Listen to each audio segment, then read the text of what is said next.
طيب بسم الله والحمد لله والصلاة والسلام على رسول الله. اللهم صل وسلم وبارك على سيدنا محمد. معاكم صابر. الكاش واحد من أهم الكونسبتس اللي أنت لازم تكون عارفها ولازم تكون بتقدر تتعامل معاها. تمام. في الفيديو ده هنبدأ نظبط مع بعض فايلات للكاش أنا بستخدمها في شغلي بشكل يومي وبشكل مستمر. تمام.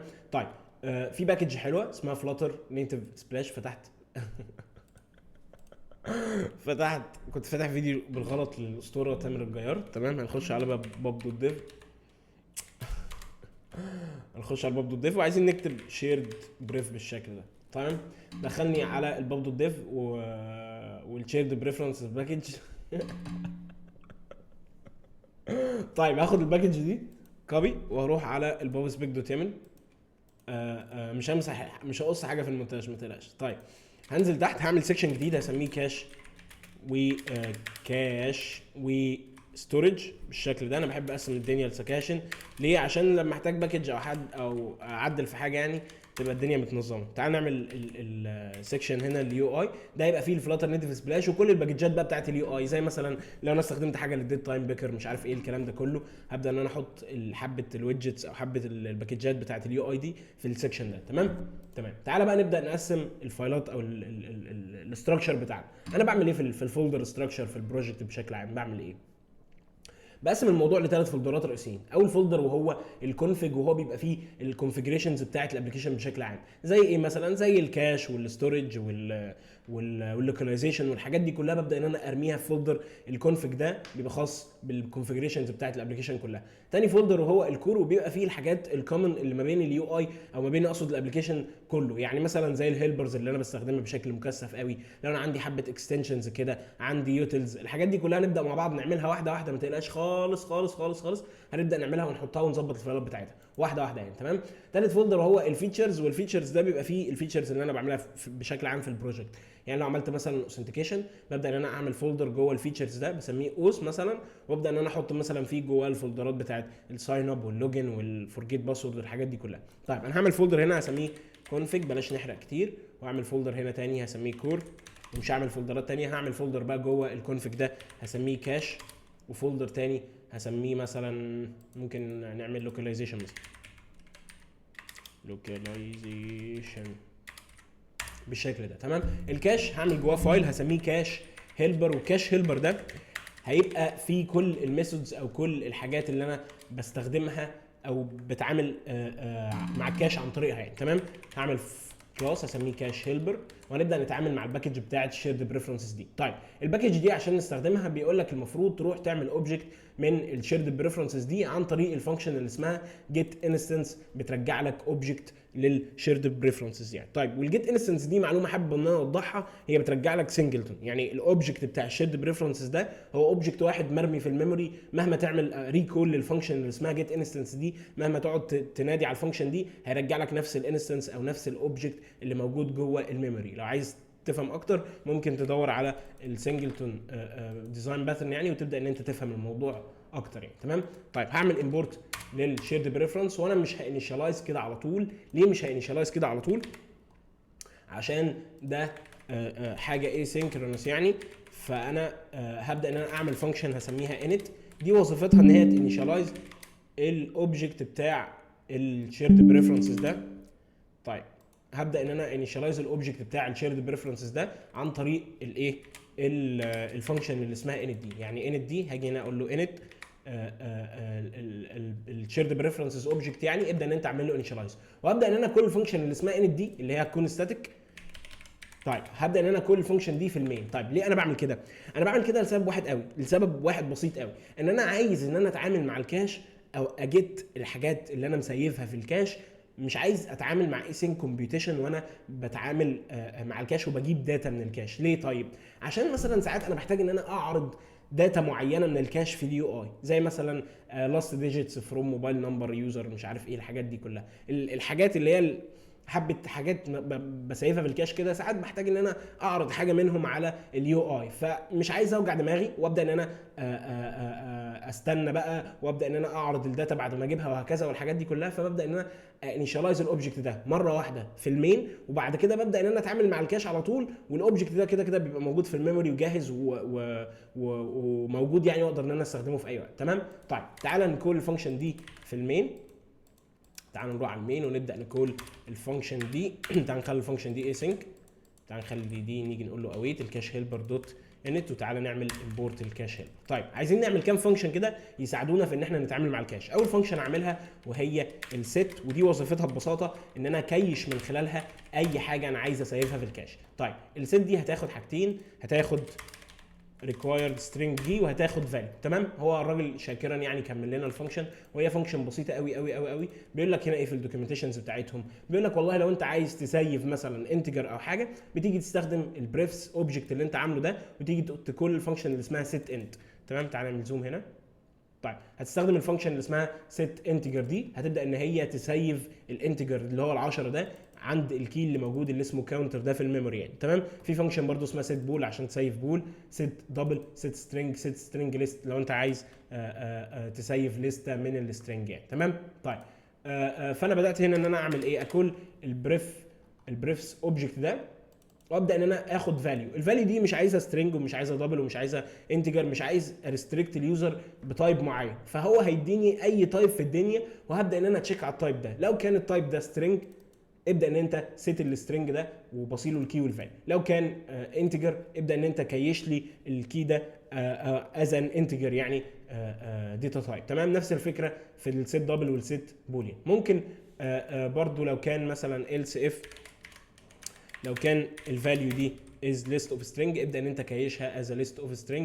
else بقى ممكن نيجي نعمل ايه لو هو مش بيعمل ده كله، ممكن نيجي نثرو exception مثلا، نيجي نقول له unsupported type، صح؟ unsupported error على ما اتذكر. ماشي. التايب ده مش هينفع ان انا اكيشه يعني. تمام. طيب الفانكشن اللي هي اسمها set دي هي future فويد، ما بترجعش اي حاجه خالص، هي مجرد بتعمل ست للداتا دي او بتخزن الداتا دي جوه الميموري. تمام. طيب عايزين نعمل لكل داتا تايب فانكشن اجيت بيها الحاجات اللي انا مكيشها او اللي انا مسيفها في الميموري.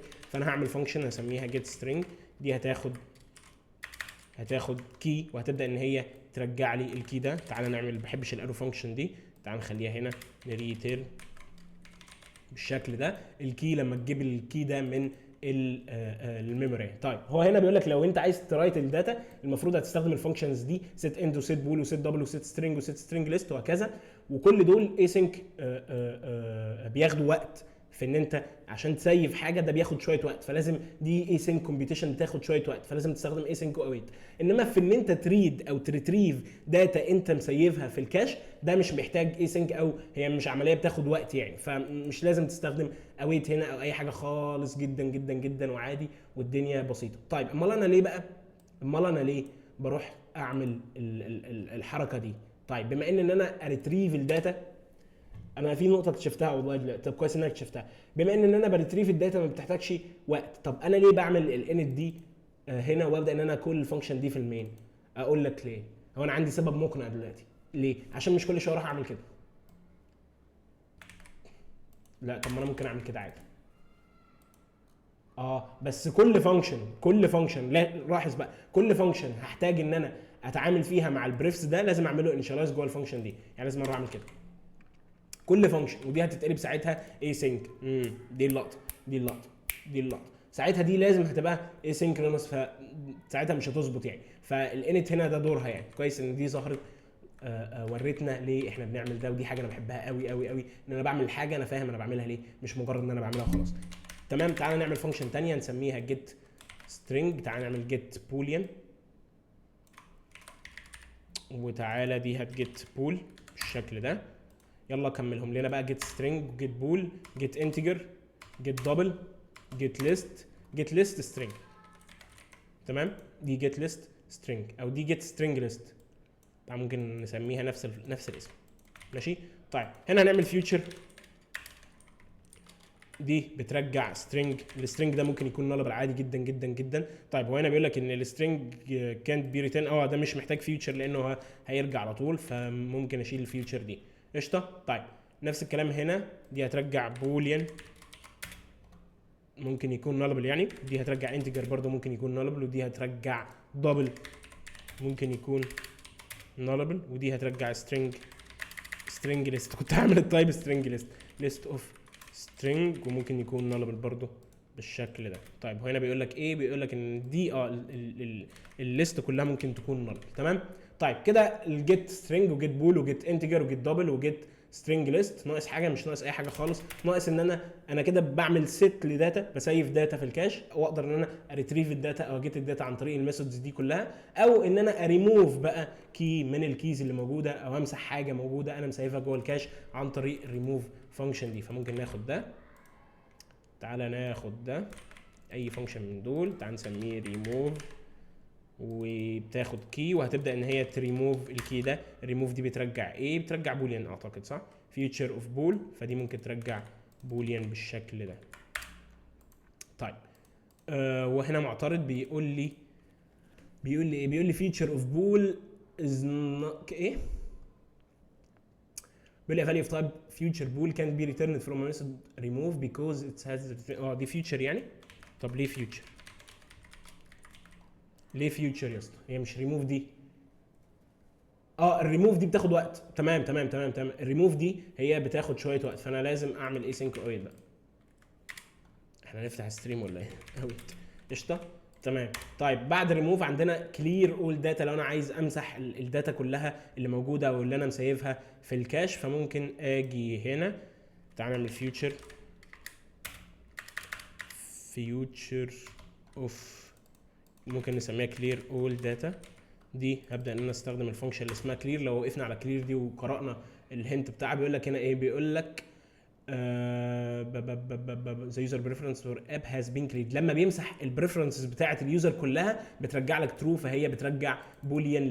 لما بيمسح الداتا كلها بيبدا ان هو يرجع لك ترو. طيب ده كده بالنسبه للكاش. تعال نروح نجرب الكلام اللي احنا عملناه ده كله. طيب انا عايز هنا ابدا ان انا اويت، عايز اقول روح على كاش هيلبر، اجي اقول له set. طيب مبدئيا كل الفانكشنز دي لازم تكون ستاتيك عشان اقدر ان انا اكسسها عن طريق الكلاس نيم على طول، مش لازم اروح اعمل اوبجكت من الكلاس ذات نفسه. طيب فهخلي الفانكشنز دي كلها ستاتيك بالشكل ده. طيب تبقى كلاس ممبر يعني. قشطه. تعال نروح على المين ونروح نيجي نعمل ست. انا عايز ست كي معين مثلا وليكن نيم، هسميه صابر. هو هيبدا اوتوماتيك يتشيك على الصابر ده، على التايب بتاعه، هيبدا يشوف ان هو لو الفاليو دي از سترينج هيبدا يستخدم الفانكشن اللي اسمها set string. طيب وعايز ان انا اعمل لوج او اطبع، تعال نعمل لوج للديفلوبر هنا. ممكن نيجي نقول له ذا فاليو او ذا نيم از مثلا، وريتريف النيم ده، يعمل جيت للسترينج اللي انا مكيشه ده، وابدا ان انت اطبعه لي. تعال نرن، تعال نسيف الكلام ده ونرن. طيب انا ليه بجري بسرعه؟ عشان انا مش بشرح هنا كونسبت بشكل يعني انا بحاول اغطيه برضه، انت فاهم يعني، بحاول اغطي او اتكلم عنه بالراحه برضه، ولكن مش اللي هو هستفيد فيه قوي وواحده واحده بقى وبتاع وكده. فبحاول اسرع الدنيا شويه عشان اللي قدامي ما يزهقش برضه، بحاول ان انا اتارجت ناس كتير يعني. طيب هو هنا بيقول لي ان انت unsupported exception binding الويدجت فلاتر بايندنج دوت انشور انيشاليزد. المفروض ان انا كل الفانكشن دي في المين على طول هنا اهو. طيب تعال نسيف وتعال نعمل ريستارت. طيب عمل بيقول لي النيم از صابر، هو سيف الكي اللي اسمه نيم وحط الفاليو بتاعته اسمها صابر، وبعد كده عمل لي اللوجايه دي بيقول لي ذا نيم از، راح جاب لي النيم وقال لي النيم از صابر، طبع لي كلمه صابر على طول. طيب انا عايز امسح الكي ده، وابدا ان انا اجرب ان انا اطبعه تاني عشان انا بتست كل حاجه دلوقتي. فانا عايز اعمل ديليت. ما عملناش فانكشن اسمها ديليت، تعالى كويس ان احنا ما عملناهاش، تعالى نروح نعملها. طيب جيت سترينج جيت انت جيت مش عارف ايه في ريموف، تعال نسميها ديليت. طيب عشان انا كويس ان انا افتكرت ان هي اسمها ديليت، فاذا هو ده الاسم اللي بيجي في بالي يعني. هو الاثنين واحد يعني عادي، بس ايه يعني كويس ان انا افتكرت. ولو ما كنتش افتكرت برضو كان هيبقى عادي، كنت استخدم الريموف يعني، مش الاسم اللي هو هيمنعني يعني. ما علينا. المفروض ان انا متوقع ايه دلوقتي؟ المفروض ان انا متوقع ان هو هيروح يسيف كلمه الكي اللي اسمه نيم ده، وهيحط الفاليو بتاعته اسمها صابر، وبعد كده هيروح يطبع لي ذا نيم از صابر، وبعد كده هيروح يديليت الكي اللي اسمه نيم ده بالفاليو بتاعته، وبعد كده هيطبع لي ذا نيم از، والمفروض دي ترجع نل، لان الجيت سترينج ممكن ترجع نل، فالمفروض ان هو يقول لي ذا نيم از نل. طيب ذا نيم الصابر، ذا نيم از نل، ذا نيم الصابر، ذا نيم از نل. تمام. السيت والجيت والديليت شغالين. طيب لو انا عايز ما اعملش ديليت لكي معين وعايز اكلير كل الداتا وابدا ان انا ريستارت، المفروض ان هو يرجع لي نفس الريزلت، صح؟ لانه اوريدي كده كده مسحها مظبوط، طبع لي ذا نيم الصابر وذا نيم از نل، كده الكلير والسيت والجيت والكلام ده كله شغال والدنيا تمام. طيب انا عايز اعمل ايه دلوقتي؟ اللهم صل على سيدنا محمد. عايز ابدا اتعامل مع السكيور ستورج، يعني بقى الحاجات اللي هي بتاعت التوكن والجي دبليو تي والاو اوثنتيكيشن والاي بي اي سكي والحاجات دي كلها، كل الحاجات اللي هي محتاجه نوعا ما سكيور شويه. فهروح اجيب باكج حلوه انا بستخدمها اسمها فلاتر سكيور ستورج، هي باكج تحفه بصراحه. لو انت عايز بقى تخزن التوكن بتاعت اليوزر او السنسيتيف انفورميشن بتاعته، يعني ممكن تستخدم الباكج دي زي السيشن يعني بتاعت اليوزر ان هو وضعه ايه في الابلكيشن دلوقتي. وانا بصراحه ما بكيش السيشن يعني بستخدم الشيرد بريفرنسز على طول، عادي يعني قشطه تمام. تعالى نجيب الباكج. راح جاب الباكج والدنيا تمام. تعالى نروح على الفايل ده وتعالى نروح نبص على الدوكيومنتيشنز بتاعتها. بيقول لك ان هو بيعمل انكريبشن يعني للحاجات باستخدام الاي اي اس انكريبشن ده، ودي ببساطه طريقه الاستخدام. بتعمل اوبجكت برضو زي ما بتعمل اوبجكت من الشيرد بريفرنسز، بتعمل اوبجكت من الباكج دي. فهروح اعمل اوبجكت كده اهو. طيب تعالى نعمل هنا نخليه كونست بالشكل ده. تعالى نعمل امبورت. طيب ممكن يكون ستاتيك، لا حول ولا قوة الا بالله. طيب ممكن نكون كونست بقى. تمام. تعالى عشان ما استخدمتوش. تمام. طيب هو الاوبجكت عشان اعمله مش محتاج الحمد لله ان هو يستنى شويه يعني، او مش هياخد وقت، فمش هستخدم اسync قوي، مش زي الشيرد بريفرنسز يعني. تمام. طيب لو انا عايز استخدم اتعامل مع الباكج دي، بيقول لك انت عندك حاجه من اتنين، ان انت تريد الداتا او ترايت الداتا او تديليت الايه الداتا يعني. تمام. فعشان تريد داتا، عشان تقرا داتا متخزنه جوه الكاش زي الجيت سترينج او الجيت البول او الجيت الكلام ده كله. بس بالمناسبه في الباكج دي انا ما اقدرش اتعامل مع اي داتا تايب غير سترينج، يعني انا هسيف سترينج، هجيت سترينج وهكذا. تمام. سترينجات بس. طيب بيقول لك هنا ايه؟ بيقول لك عشان ترايت داتا، عشان ترايت فاليو او تزيف فاليو معينه، ممكن تستخدم الفانكشن اللي هي اسمها رايت وتبصي له كي وفاليو بالشكل ده. طيب تعالى نعمل هنا set secure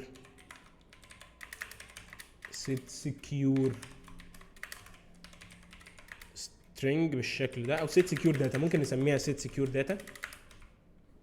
انا كنت في الحقيقه زمان كلها كنت بعمل لها فايل منفصل بالاوبريشنز بتاعتها كلها، ولكن دلوقتي قلت ليه، انت فاهم اللي هو مش محتاجه يعني. طيب هنا الباكج دي الفانكشن دي اللي هي بترايت، هي ما بترجعش حاجه، بترجع void، هي ما بترجعلكش اي حاجه، هي مجرد بتسيف كي معين او سكيور كي بالفاليو بتاعته يعني. طيب نفس الكلام في الجيت سكيور داتا، ممكن دي تاخد كي برضو وتبدا ان انت تريد الفانكشن اللي اسمها ريد، دي بترجع لك برضو فيوتشر سترينج، يعني هي ما بترجعش اي داتا تايب غير سترينج. فده كده تمام. طيب لو انا عايز امسح كي معين موجود في فانكشن برضو اسمها ديليت، ممكن ان انا استخدمها. تعالى نعمل لها فيوتشر، اعتقد بترجع بوليان صح؟ ديليت سكيور داتا. تعال ناخد دي كده اهو. طيب هناخد ده. بيقول لك ايه بقى؟ بيقول لك ان دي فويد ما بترجعلكش اي حاجه. طيب ممكن نخلي دي فويد. طيب الديليت دي فويد ما بترجعش اي حاجه، وفي نفس الوقت هي فيوتشر فويد. تمام. هي فيوتشر فويد، فانا محتاج ان انا اويت، صح؟ محتاج ان انا اويت كده ان انا بديليت سكيور داتا. نفس الكلام برضو لو انا عايز اكلير كل الحاجات او اديليت كل الحاجات اللي متسيفه از سكيور داتا، يعني ممكن استخدم الفانكشن اللي اسمها ديليت اول، دي هتمسح لي كل حاجه موجوده سكيور يعني. طيب فيوتشر فويد نفس الكلام، ديليت اول سكيور داتا، استخدم الفانكشن اللي اسمها ديليت اول، كده هيمسح كل حاجه متكيشه سكيورلي يعني في الايه في الكاش يعني. تمام. طيب تعالوا على المين. وانا مش هستخدم السيت العاديه، انا هستخدم سيت سكيور داتا. طيب تعال برضو نروح نخلي كل الكلام ده ستاتيك عشان نبدا ناكسسه من الكلاس ذات نفسه، مش من اوبجكت متاخد من الكلاس يعني. طيب تعال نخلي كل الكلام ده ستاتيك. كل الكلام ده ستاتيك بالشكل ده. تعالوا على المين، عايزين نست سكيور داتا، النيم اسمه صابر، وعايزين بعد كده نجيت سكيور داتا اللي اسمه نيم، وعايزين بعد كده برضو اللهم صل على سيدنا محمد نريموف او نديليت سكيور داتا عند الكي اللي اسمه نيم برضو. تمام. وبعد كده انا عايز اجيت سكيور داتا اللي اسمه نيم. تمام. نفس الاوبريشنز اللي احنا كنا بنعملها مع الشيرد بريفرنسز، يعني هنعملها برضو مع الفلاتر سكيور ستورج. انا مستنيه متوقع ان هو ايوه يديني اكسبشن. اصلا المفروض ان هو اقفل وارن من الاول وجديد، فانا هرن من الاول وجديد والاكسبشن ده مش هيجي تاني.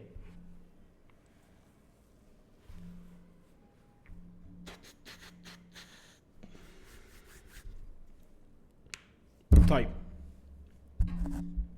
عمل بيلد و بي uninstall all the version. هنستنى السيكه كده. طيب اطبع يلا. the name is instance of future string. طيب هو بيقول لي هنا النيم عمل لوج كده مرتين وما جابليش الفاليو الحقيقيه بتاعته. ليه ما جابليش الفاليو الحقيقيه بتاعته؟ في الجيت سكيور داتا هي مش ريد دي بترجع future of type string. مظبوط. طيب مالك يا اسطى؟ عشان ممكن ما عملتش اويت عليها. ممكن عشان ما عملتش اويت عليها فقال لي ان هي instance of future type، فلازم اعمل اويت اعتقد، صح؟ لان هو كده طبع الريتيرن تايب بتاعه على طول، ما طبعش الفاليو. لو عملنا ريستارت تتظبط عيب عليك. ماشي. طيب بيقول لك هنا النيم از صابر، الكي اللي انت خزنته اللي اسمه نيم ده اتكيش الفاليو بتاعته اللي اسمها صابر والدنيا تمام. وبعد كده عمل ديليت للنيم ده، وبعد كده جه طبع وقال لك ان النيم ده نل. تمام. طيب انا لو حبيت ان انا اكلير كل حاجه، هل هتؤدي ديليت اول سكيور داتا؟ هتؤدي نفس الكلام، نفس الريزلت دي هتطلع لنا برضو. لو نفسها هيبقى الدنيا تمام والمحتوى بتاع الفيديو خلص. طيب اشوفكم الفيديو الجاي.